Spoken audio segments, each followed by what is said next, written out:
Hola a todos. Vamos a resolver un ejercicio de examen de Microeconomía 1 sobre el tema de equilibrio general en una economía de intercambio puro. El enunciado del ejercicio es: sean dos consumidores A y B que tienen preferencias por los bienes X e Y representadas por las funciones de utilidad UA igual a 2XA y A y V igual a 4xb al cuadrado multiplicado por ib.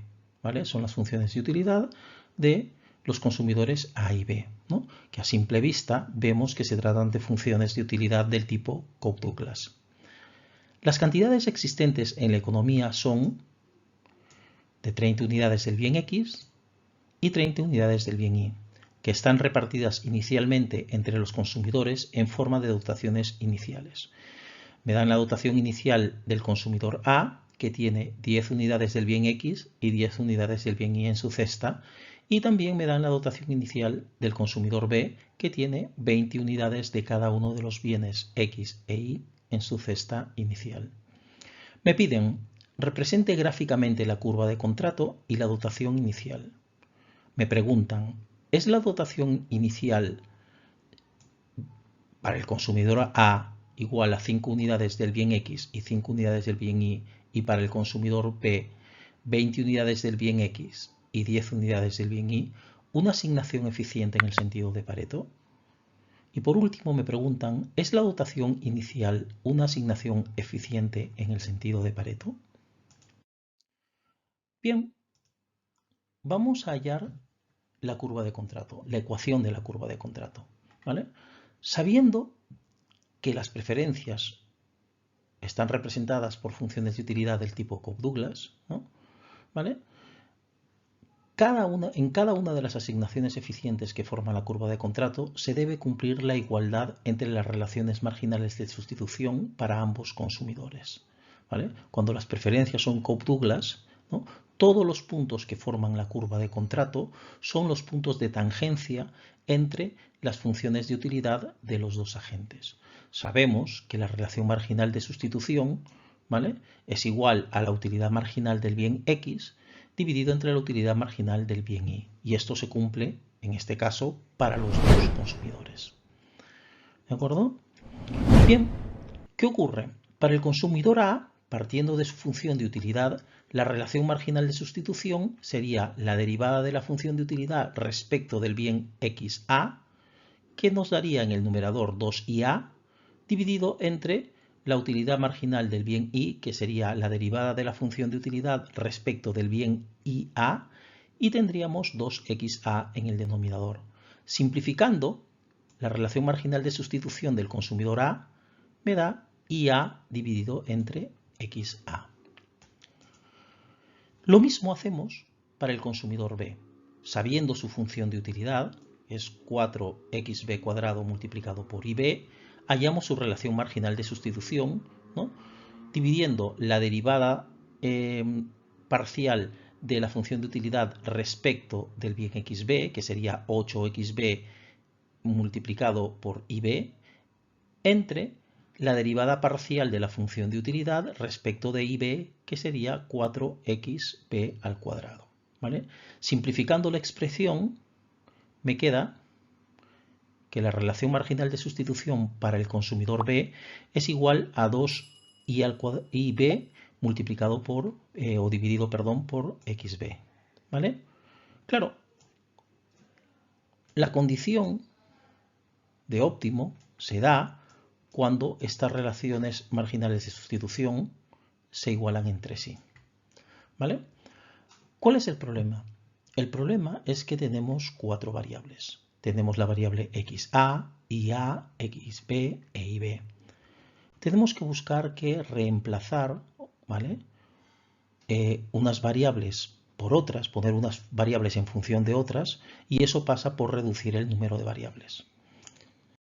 Entonces lo que vamos a hacer va a ser utilizar estas igualdades, ¿no? Sabemos que toda la cantidad del bien X se halla parcialmente en la cesta del consumidor A y del consumidor B. Por tanto, X va a ser igual a la cantidad del bien X que tenga el consumidor A más la cantidad del bien X que tenga el consumidor B. Análogamente, la totalidad del bien Y se encuentra parcialmente en la cesta del consumidor A y del consumidor B. Por tanto, la suma de las cantidades que tengan ambos consumidores me va a dar la totalidad de las unidades disponibles del bien Y. ¿Vale? Reemplazando, sé que X es igual a 30, la totalidad, ¿vale? Va a ser igual a XA más XB, y también la disponibilidad del bien Y, que es 30, va a ser igual a IA más IB. A partir de estas ecuaciones, lo que voy a hacer es voy a buscar que simplificar el número de variables, ¿no? Vamos a poner las ecuaciones en términos de XA e IA, que también podemos hacerlo en términos de XB e IB, da igual, ¿vale? Pero vamos a hacerlo en función de las variables XA e IA. Entonces, ¿vale? A partir de estas ecuaciones,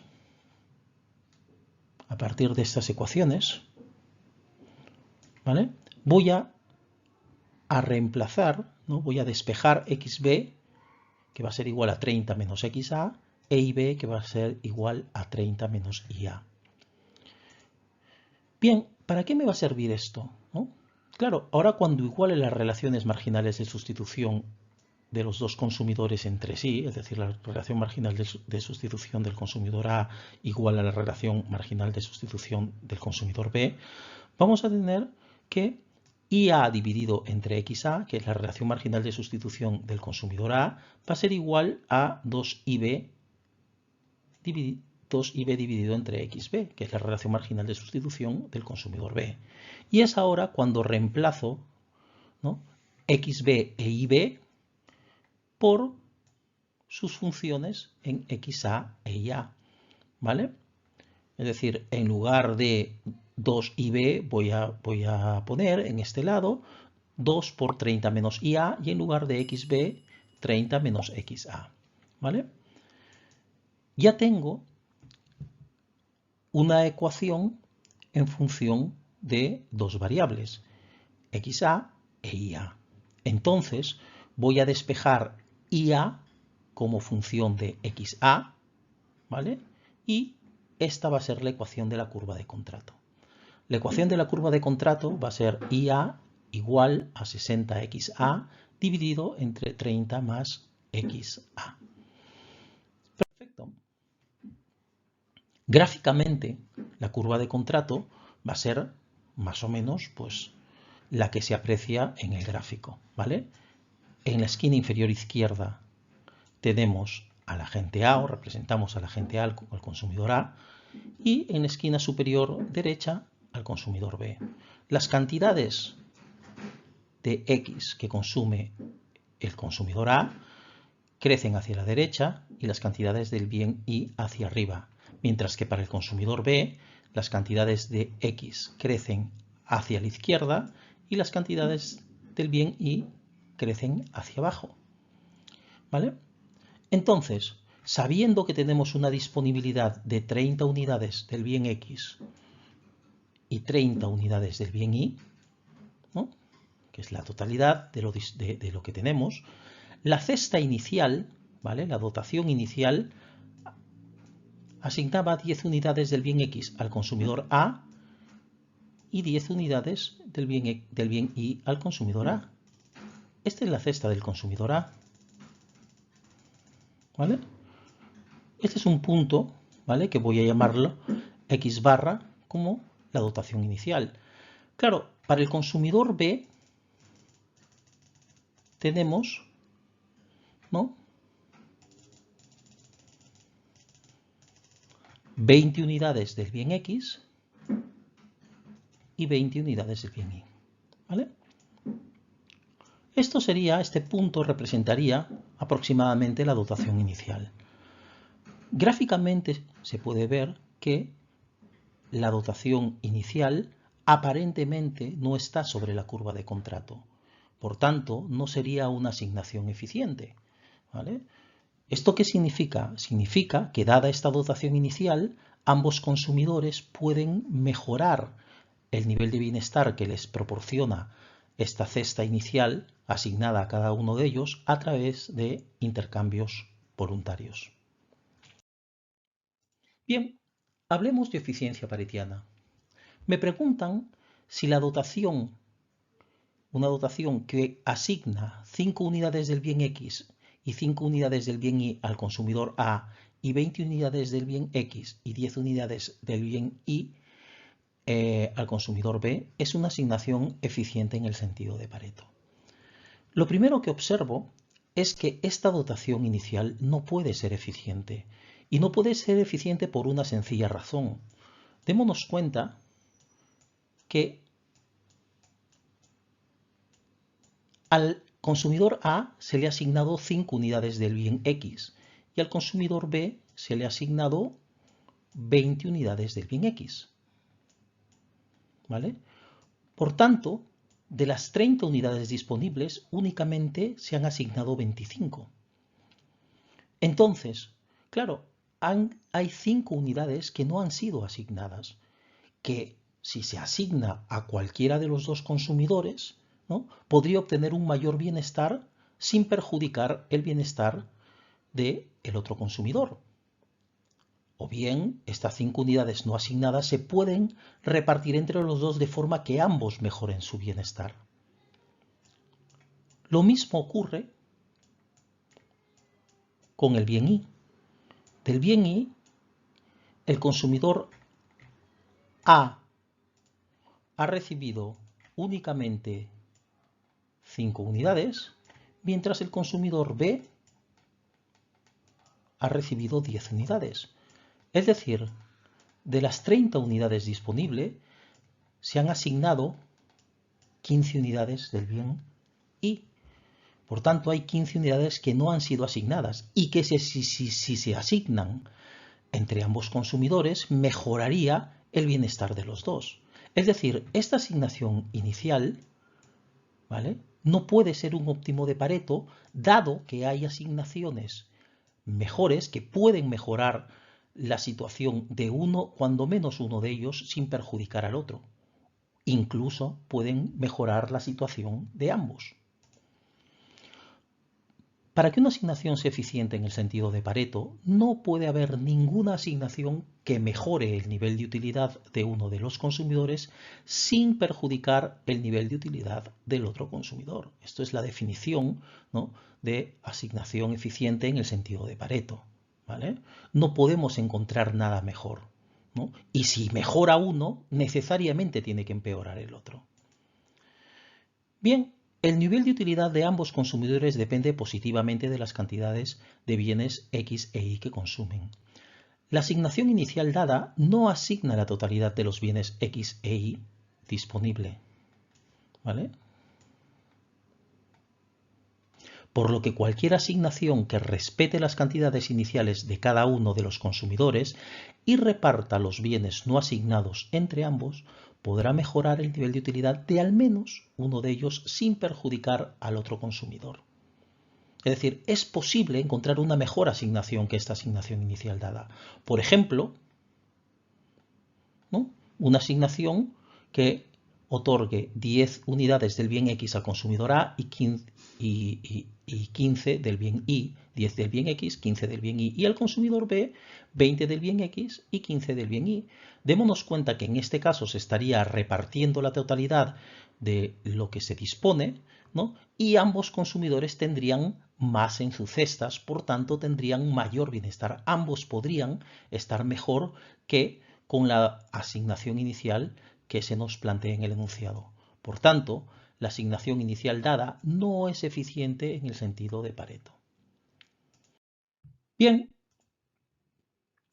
nos preguntan si la dotación inicial es una asignación eficiente en el sentido de Pareto, ¿vale?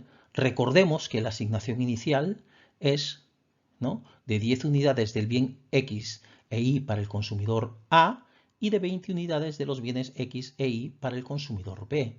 Claro, en este caso sí que se asigna la totalidad de los bienes disponibles. Si sumamos la cantidad de X que tiene el consumidor A, que es de 10 unidades, más las 20 que tiene el consumidor B, nos damos cuenta que las 30 unidades del bien X han sido asignadas. Y del bien Y también ¿no? El consumidor A tiene 10 unidades, el consumidor B tiene 30, 20, por tanto las 30 unidades también han sido asignadas. Se ha repartido todo, ¿vale? Lo cual es condición necesaria para que la asignación sea óptima en el sentido de Pareto. Es condición necesaria, pero ¿es condición suficiente? Para que esta asignación sea condición suficiente, debe estar necesariamente en la curva de contrato, ¿vale? Debe ser un punto en la curva de contrato. Entonces, sabiendo que la ecuación de la curva de contrato es IA igual a 60XA dividido entre 30 más XA, que hallamos previamente, ¿no? Si esta asignación, ¿no?, nos fijamos en el consumidor A, que tiene en su cesta 10 unidades del bien X y 10 unidades del bien Y, ¿vale? Si nosotros reemplazamos en el bien X, ¿no?, en la ecuación de la curva de contrato, 10 unidades en el bien XA, tendríamos que tener en el bien IA, ¿no?, también un valor de 10 para que ese punto esté en la curva de contrato, ¿vale? Entonces, reemplazando en la ecuación de la curva de contrato XA igual a 10, ¿no?, nos damos cuenta que el punto perteneciente a la curva de contrato para Y es 15. Es decir, el punto 10, 10 no es un punto de la curva de contrato. En cualquier caso, el punto perteneciente a la curva de contrato y por tanto punto eficiente en el sentido de Pareto es el punto 10, 15. Con lo cual, como el punto 10, 10 no es punto perteneciente a la curva de contrato, la asignación inicial dada no es eficiente en el sentido de Pareto.